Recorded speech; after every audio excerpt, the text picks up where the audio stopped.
I went recently, like right before it started, to New York. Yeah. It was like my first time there, or not my first time, but first time in a long time. When was that? So it was about like 2.5 months ago. Okay. And I was really excited for this big trip, and I got to visit my friend who's starting grad school at NYU.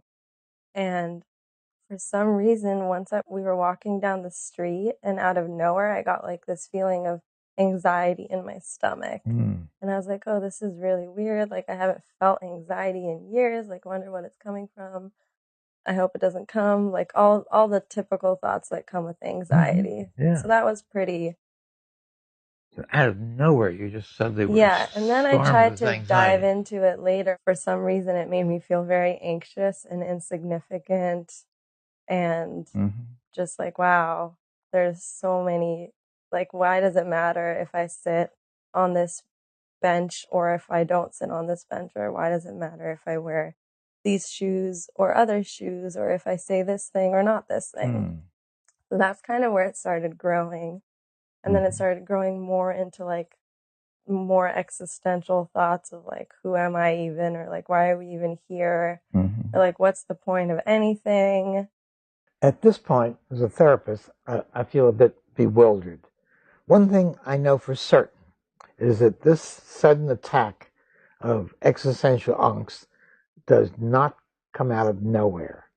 It's inconceivable that life could have been going entirely well for her, and then suddenly this out of the blue attack. So we've got to begin to track it down. One outstanding characteristic of the attack is her sense of insignificance, which is triggered by being in a large city. However, she grew up in a large city in Los Angeles, and we're going to need to start investigating the meaning of this.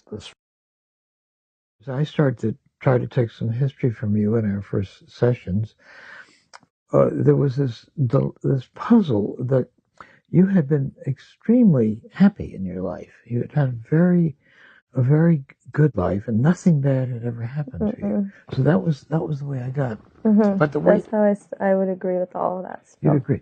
But then, as I experienced it, as we went along, things started to change in that way. You know, you related to me that you never even had to fall off your bicycle, that you had good relationships with everyone. Your childhood had been perfect. And maybe that's why this was scaring you so much, because everything had been so perfect. But then, over these last few sessions, other things started to come up as we talked. I began to get the feeling that you really weren't that happy as a child. There were a lot of unhappy things going on, especially, last week when we talked about this brace that you had to wear for 3 years, and how awful that was, and humiliating it was for you in gym class and things like that.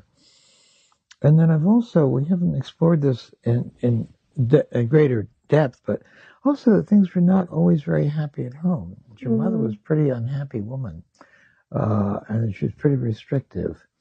And I think she was happy. She was just worried.